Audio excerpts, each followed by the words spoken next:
Fala Fogão, tá começando a segunda edição do Radar Alvinegro nessa sexta-feira, 9 de agosto. Segue a preparação do Glorioso em busca de mais uma vitória no Campeonato Brasileiro. Nesse domingo, a partir de 11 da manhã, no Alfredo Jaconi, diante do Juventude, o Botafogo vai a campo querendo somar mais 3 pontos e, naturalmente, manter a ponta da tabela. Quem sabe até abrindo vantagem para o segundo colocado, que nessa 22ª rodada pode até mudar. O Fortaleza vai receber a equipe do Criciúma lá no Castelão. E o Fortaleza em casa, jogando como mandante nesse campeonato, tem 8 vitórias, 3 empates e nenhuma derrota. É a única equipe que segue invicta jogando nos seus domínios. O Criciúma vai ter muito trabalho pela frente, portanto. Já o Flamengo vai receber a equipe do Palmeiras. E, de repente, quem sabe a gente pode ter aí um empate no Maracanã. Se assim acontecer e o Botafogo conseguir vencer o seu confronto, a gente vai abrir 5 pontos para o Flamengo. O Fortaleza ultrapassa o rubro-negro, chegando a 42, sempre destacando que Fortaleza e Flamengo têm um jogo a menos. Na rodada seguinte, depois do primeiro confronto contra o Palmeiras pela Copa Libertadores, o Botafogo vai ter o clássico contra o rubro-negro no Newton Santos.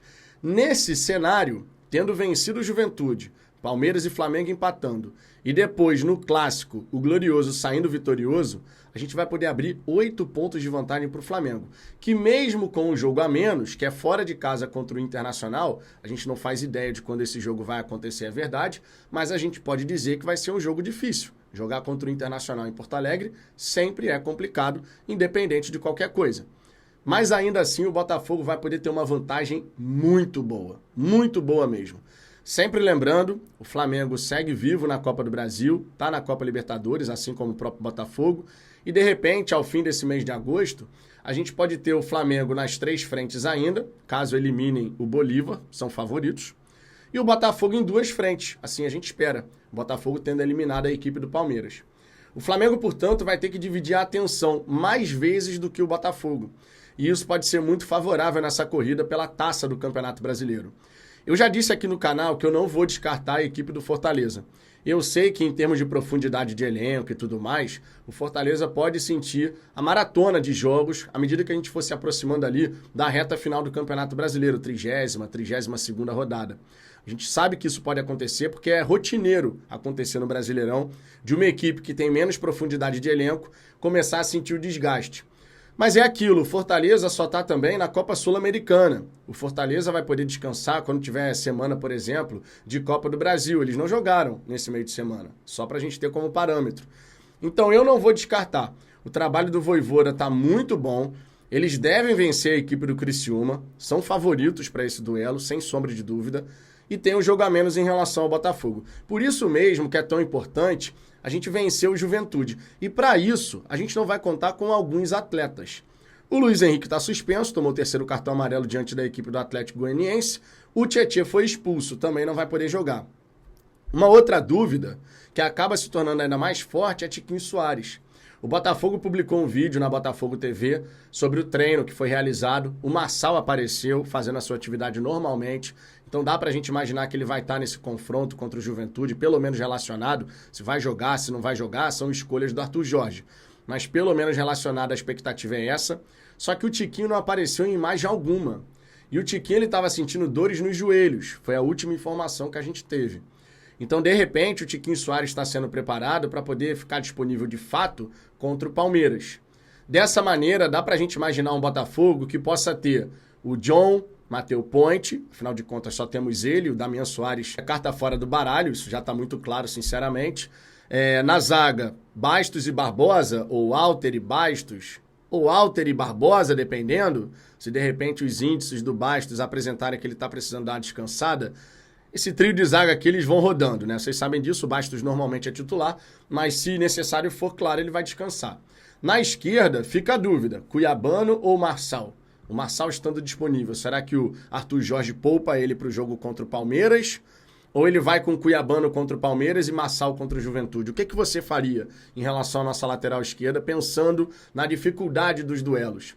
No meio de campo, dá pra gente imaginar que o Alan deve ganhar a oportunidade. Você pode também ter o Danilo como titular, de repente Danilo e Alan, é uma possibilidade.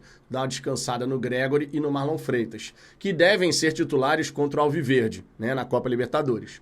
Na direita, a gente pode ver ali o Savarino, de repente, ou o Matheus Martins. Embora o Matheus Martins já tenha dito para jogar pela esquerda, por dentro, mas eventualmente ele pode ser utilizado pela direita também. Quando ele entrou, por exemplo, contra o Atlético Goianiense, ele caiu mais ali pelo lado direito, né? Até se aproximou do Luiz Henrique. Inclusive fizeram uma jogada juntos que acaba gerando o pênalti do Luiz Henrique na sequência. Do lado esquerdo, o Almada. Não tem por que ele não jogar, jogou só 45 minutos contra a equipe do Bahia. Lá na frente é que são elas. Se você colocar o Matheus Martins na direita, você pode botar o Savarino junto do Igor Jesus. É uma possibilidade. Se o Savarino for poupado, o Arthur Jorge deve colocar o Carlos Alberto, assim como fez contra a equipe do Atlético Goianiense, fazendo essa dupla de ataque do Carlos Alberto com o Igor Jesus. O Igor Jesus, ele não me preocupa, porque ele passou um período de férias, mesmo que breve, né, depois da última temporada nos Emirados Árabes, então ele está descansado, ele está recomeçando agora, diferente de outros jogadores. O Carlos Alberto também está recomeçando agora, muito embora a questão física do Carlos Alberto chame bastante a atenção, vamos combinar, né? O Carlos Alberto, ele entrou contra o Bahia, parecia que estava esgotado. São coisas assim que eu não consigo entender, cara. O jogador só estava aquecendo e ele entra na partida.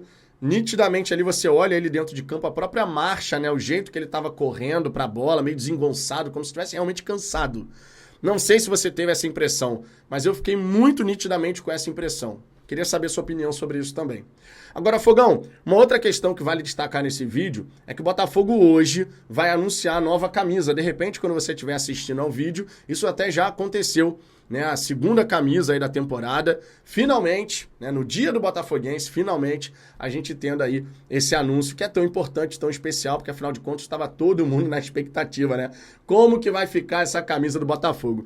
Inclusive, aproveitando que eu ainda estou gravando aqui, quero até ver se já saiu alguma notícia, alguma novidade sobre isso lá no perfil do Botafogo. Deixa eu colocar aqui lá no Twitter, né?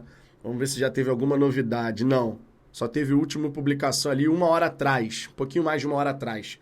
Então, por enquanto, enquanto eu estou gravando esse vídeo, não tivemos ainda uma novidade derradeira. Agora, a grande pergunta não é nem como será a camisa, porque já já a gente vai ficar sabendo. A grande pergunta é: a gente tinha até às 17 horas para fazer as substituições na lista da Libertadores. Como que ficou essa situação, hein? Até agora não tivemos nenhuma novidade. Acredito que agora à noite a gente deve ter uma atualização sobre isso. Não estarei aqui para poder passar essa informação para você, mas claro, nas redes sociais você consegue obter esse detalhe, essa informação, que claro é muito importante, sem a menor sombra de dúvida. Cuiabana, Alain, Matheus Martins, Almada e Igor Jesus. Devem ser esses 5 aí, não tivemos nenhuma novidade. Então a gente deve ter esses 5 realmente entrando na relação para nos ajudar diante da equipe do Palmeiras. Avançando para as quartas de final, aí você pode ter mais 3 substituições. Tô indo nessa, amanhã teremos conteúdo aqui no canal, porque afinal de contas o Botafogo joga domingo, 11 da manhã. Então amanhã teremos um conteúdo aqui para a gente poder falar um pouquinho mais, no detalhe, né, sobre essa partida entre Botafogo e Juventude, trazendo todos os aspectos do confronto. Beleza? Um grande abraço e até amanhã.